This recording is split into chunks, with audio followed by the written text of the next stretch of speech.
So a lot of people are gonna miss out on this video because I purposely put small in the title for small profitable businesses.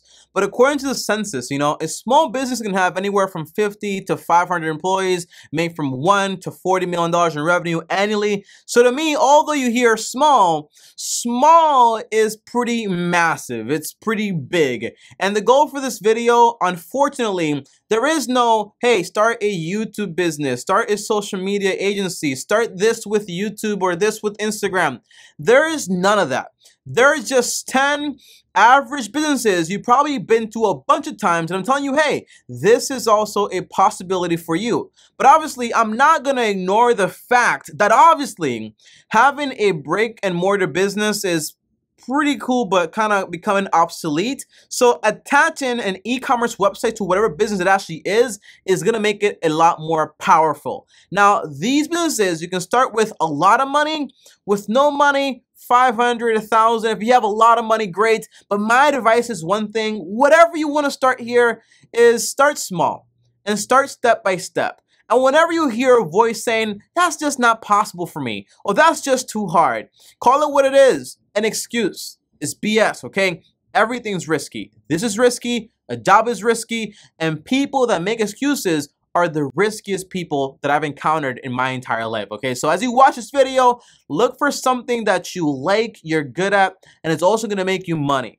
And if it's not here, keep watching more content because I have a lot more content on the channel, so hopefully you'll find one that actually clicks. But don't be afraid to try it. You gotta try things to know if it's gonna work or if it's not gonna work. Now, if you guys are new here, my name is TommyBryson. Do me a favor, smash the like button, and on top of that, also subscribe to the channel and hit the bell to get notified. And let's get started right away with my favorite one, which is basically a pawn shop business. Now, I hate to say this, but honestly, this is a wonderful business. But people tend to think that pawn shops, Tommy, exploit poor people. However, pawn shops do not discriminate. Pawn shops exploit people that live usually above their means. That's why, for example, when you go to a pawn shop, you don't see, for example, a grandma's ring that somebody pawned off to basically feed the family. No, you see Rolexes. Sometimes in a big pawn shop, you may see, for example, a luxury vehicle. But overall, you see a lot of luxury items because basically a lot of people out there, they live lives they can't afford to live, and then they pawn these things off to basically try to make money or hold money for a while, but then they can't pay it back, and then boom, they lose their items. Now, obviously, a pawn shop is somewhere where you go, you give whatever item you have. So let's say if this is actually worth something, a brush, I'm like, hey, here's my brush. It's worth like $1,000. I say, okay, I'm gonna give you $10 for it, okay, or whatever it is. Usually the margins are like 15 to 25%. So if it's like $1,000, I'm more like, hey, I'm gonna give you $700 for it or $500 for it, okay? Give you the $500. They also charge you interest if you don't come back. If you don't come back and get the item and you don't pay back, they keep the item plus the interest, and then they go ahead and sell the item and make a profit. That's what pawn shops actually do. And I love pawn shops, by the way. It's one of the businesses I wanted to start a very long time ago, but I want to give you guys an example of how to turn this into an e-commerce website. And here it is right here. You have Pawn America, and they sell a lot of items. You have, for example, luxury goods, computers, you have jewelry, you have video games, electronics, outdoor stuff, tools, musicals, and things can be off by 50%, 90%, whatever it is, right? And imagine if you start a pawn shop and you also have, for example, an online business to go along with it, an e-commerce website, you basically sell things for a discount. That's also a great way to do it. Or imagine somewhere where you go, you get a quote, you go somewhere, they kind of quote the item, they say, hey, it's worth this much, and they give you the money right there. Well, they send it to your account right away. It's a great business overall, and it doesn't exploit poor people. It exploits people that usually live above their means. It just happens to be that usually they do put it in a lot of poor neighborhoods. I will say that, and they do take advantage of a lot of people. But the big pawn shops, they're into getting the people that are acting rich but aren't rich. That's where the real money is at. Now, the second business here is gonna be a barbershop. Now, my favorite business also here, because when I started business, I started doing business with a barbershop when I first started my business. Okay, I said business like 4 times there, but I love barbershops because it's a very effective way to start a business, very small, if you don't have any money. Now, obviously, to cut people's hair, you need to learn how to cut people's hair, whether you want to get certified or whatever it is, okay? And it can cost you anywhere from $1,000 to more money. It just depends where you want to go. You don't have to go to a fancy school, just get it. And then with experience, you'll get a lot better. But there are 3 ways to get started here, where once you have your certificate or you know how to cut hair, the idea is you can just go to Amazon, buy all the equipment, maybe like $200, $300, and then boom, you go to people's houses and you basically just start cutting hair. Or you work for somebody else at their store, learn everything about the business, not just cutting hair, because cutting hair is just what you do, but the actual business. How do they actually make it? Like, how are they doing the inventory? How do they promote to get customers here? How does the whole thing function? How do they make sure that whatever extra space there is there, they actually get all that money out of it? My point is, when you're trying to learn from someone in a business, don't just go there and cut hair. That's not the goal. The goal is to learn from the business owner how they do everything in there, how everything works. So that way when you leave, and the third way here is, if you leave and you start your own shop, for example, not going to people's houses or anything like that, but you start your own shop, my advice is it's better to buy an established location for a premium than it is to buy a not established location for a discount, because you're going to have to build it up, and that costs a lot of money. And usually barbers that are going to be interested in working for you, they're only interested in going to a location where they already have customers to kind of like flow through them. Now, I actually found an online barber service. Okay, now this one is luxury based, I will say that, but here it is right here. And by the way, why use this picture of this guy with all these razor bumps? I probably wouldn't use that. But you have luxury mobile barber, and this guy is basically luxury. Okay, he has, by the way, this is right here is like a van, and here's the van right here. Has a Mercedes. Now, do you need a Mercedes? The answer is no. Like get over it. You don't need that. But like if you get like a little van, you do the remodel here and there. Like I had a friend, which was a terrible friend, honestly. But he literally just bought a chair and put it outside of his house and literally just cut people's hair right there. And that was basically how he did it. And he was making money. And when he didn't do that, he would grab all his machinery, put it in a bag, go to people's homes and basically cut their hair.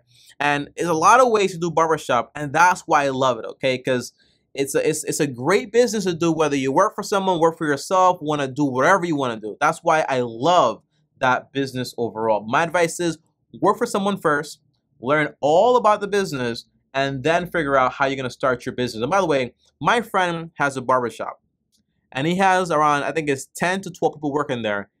He charges them $1,000 basically, not per month, but like it's like a month, $1,000, but he divides it into 4 because he wants to get it weekly so they don't basically miss the rent payment or whatever.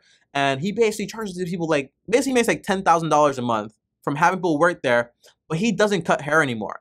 And whether they cut hair or don't cut hair doesn't matter to him, because he wants his money for leasing them that space or leasing them that chair.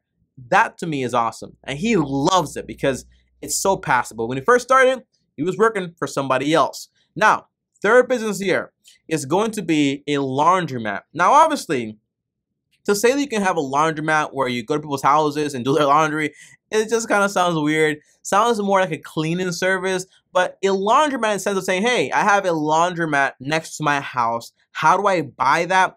The answer is, well, it depends, okay? Because if you can negotiate a lease agreement where the person that's there is trash and you ask, and by the way, most of the time, the people that actually are there managing it, they don't own anything. Like the actual person that actually owns the actual real estate in the sense, that's the person you want to talk to, because if they're doing a terrible job and they're valuing the actual area, then you can talk to them and say, hey, when is the lease going to expire? Or is there a way for you to break that lease to actually let me in? I'm going to remodel, and so on and so on. But obviously, the big thing is, if someone is there, the goal is to negotiate, hey, if you want to sell this business, I'll buy it for X amount. And then you kind of get the lease and you can basically start it up. But then it's a business that's basically fairly automated and has very low costs. But things do break down, obviously, and you're going to have to pay for those things. Now, Tommy, why don't you just get a new space and basically just get all the equipment and all that stuff? Because basically it costs a lot of money.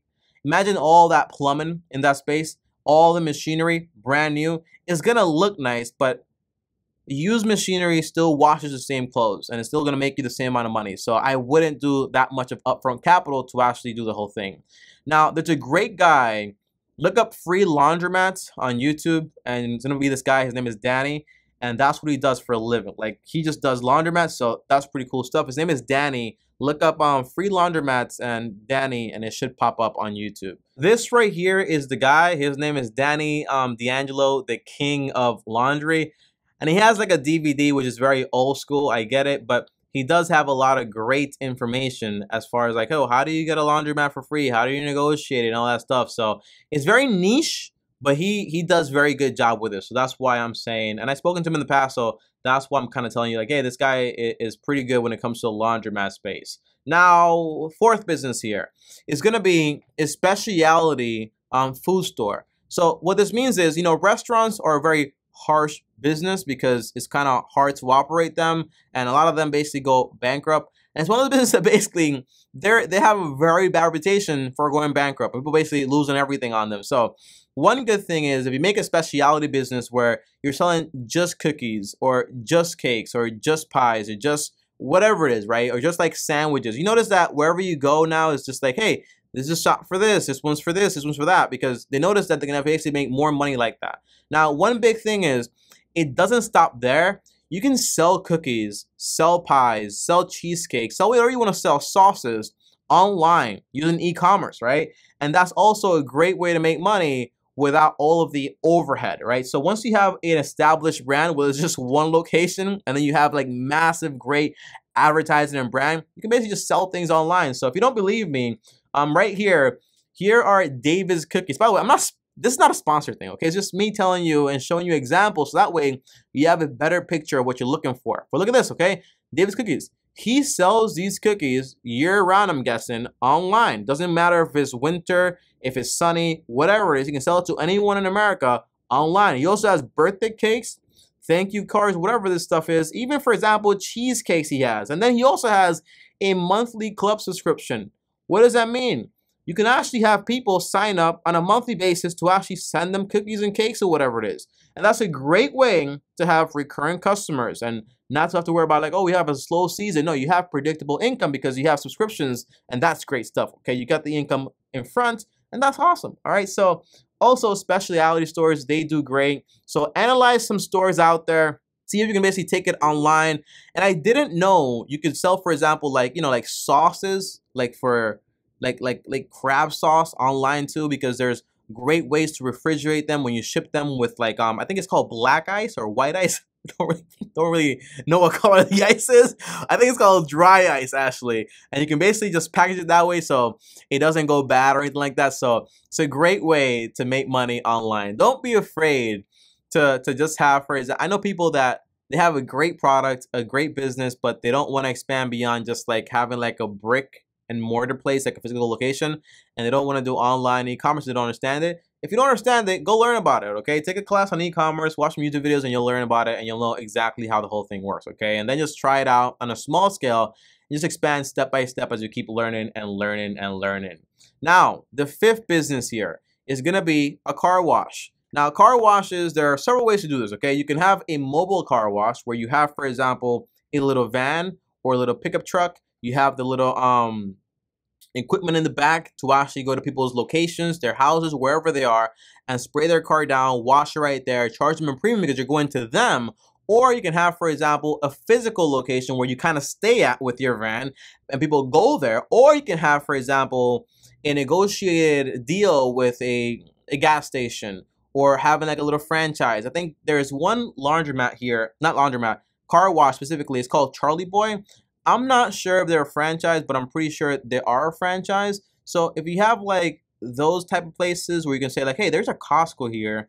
I wonder if I can negotiate a franchise to put it in a location around here, and then boom. But obviously at that point, you do need a lot more capital. So a lot more money in the sense. So start small, little by little, and then kind of just grow it. And by the way, if this sounds good to you, go ahead and do it. Don't worry about what anybody says, okay? So that's a great thing. People think that usually like, oh, my business is to be more complicated. It needs to be more profound, more smart, whatever it is. If it makes money, it makes money, okay? That's what it is. Now, someone is doing this whole business online, and it's called Mobile Wash, and they basically go to your house. They do the washing, the detailing, the everything, and they even have an app, and I think they're in over 20,000, no, it's in California, Florida, Texas, Nevada. So where are they not at?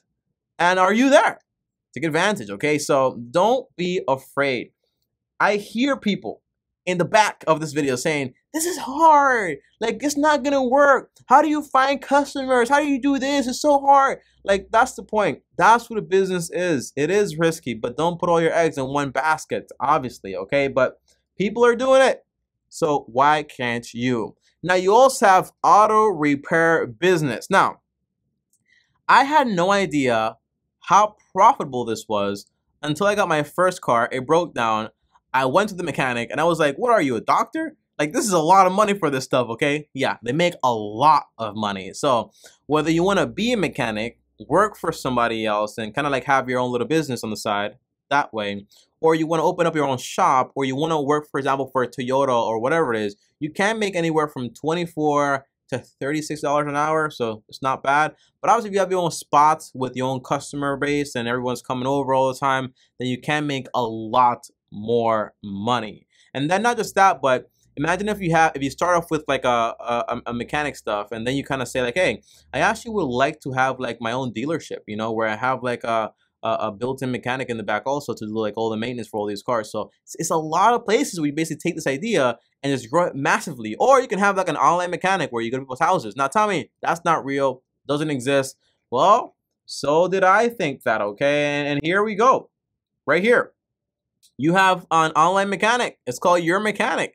They go to your home. All right, look at this. It says right here, service at your home, official 7 days a week, fair, transparent pricing. So they kind of just tell you everything. And if you need an oil change, if you need a spark plug replacement, water pump, I don't even know about cars like that. But the point is, whatever you need with the car, over 500 car repair services, you can get it with them. So there are a lot of amazing, innovative ways to do business. And to me, it excites me a lot. And it should excite you a lot because it means there's obviously opportunities for you to do things out there too. Now, business 7 is CPT. You know what this is.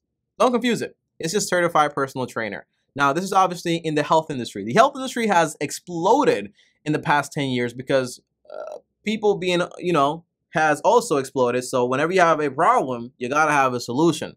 It's just how the market works. It's called a free market. Now, obviously, to become a certified personal trainer, you do need like 4 months, 2 months, maybe 6 months, depending on how fast you actually want to do everything, get certified. But after that, if you want to work for someone, work on commission, go to people's houses, make a workout program, just basically market yourself or use social media to actually do it. That's where social media basically comes in play. You see, like building a brand to kind of get customers and make money, not to build a brand to get followers and get attention. Like great stuff, but if there's no product, then what's the point? You know what I mean? So that's one big thing. Certified personal trainers, that's coming up a lot. Now, if you are into health, into fitness, this might be the one for you. And if you want to be, for example, that plus a nutritionist, you can do this and become this and get certified. And more specifically, you can find a niche, whether it's I want to focus on people that want to lose weight, people that want to build muscle, people that want to basically, that are athletes, people that are boxers, right? There are several niches where you can basically just target and go into. And obviously, you go into the one that you like the most, but obviously is the most profitable. It's the best way to basically do it, right? Now, number 8 is in the trucking business. Now, trucking business has never been sexy, but it's never been this good. And ain't that kind of sounds weird, honestly, right? But it is, okay? I have a cousin, and he makes around $5,000, I think, to $6,000 a month. And this guy has never gone to college his whole life. I was like, why did I go to college? Okay, this is awesome. And he's like, Tommy, just shut up, man. But he loves driving trucks and he likes going across America to basically deliver these loads. And it is amazing. And he makes a lot of money basically doing it. And I have another cousin. He doesn't like driving, but he enjoys making money from these people. Now, trucking isn't just driving, but there are a lot of, for example, you have the business that needs the load delivered.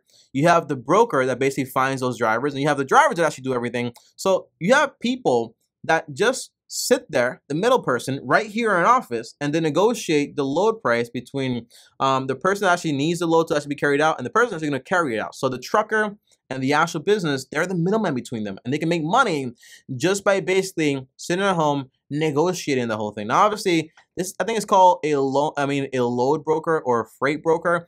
Now, to do this, you need to have some skills, okay, and you need to be trained in it. So if you're interested in it, look it up online. But it's one of those deals where my cousin was making $75,000 to $70,000 working from home, and he was just happy because he could do whatever he wanted, and he was basically done with work by 2 p.m. And that to me is awesome and priceless. And it was basically, I think he was he was actually an employee, but if he wanted to, he could have become a 1099, which is basically his own contractor, make his own hours, and also have like his own business and write off whatever he wants to write off. So there are several ways to actually get this done. Trucking is massive. Amazon, Walmart, just online sales overall. People being lazy, don't want to go nowhere, so everything has to be shipped over. So that's an opportunity for you, whether you want to drive or be the middleman or be whatever else you want to be within the logistics company. Okay, now number 9 is online bookkeeping or online accountant.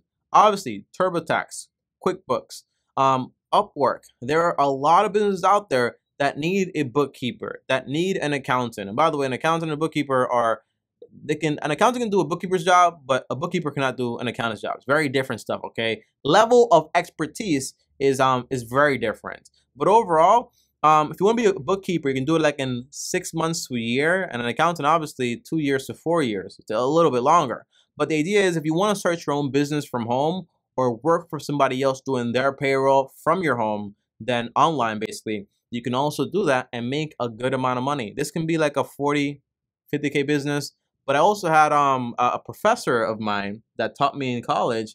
He had this business. He had his own firm, and he was making a lot of money. This guy had, I think he owned like 5 or 4 CVS. He had a lot of money, man.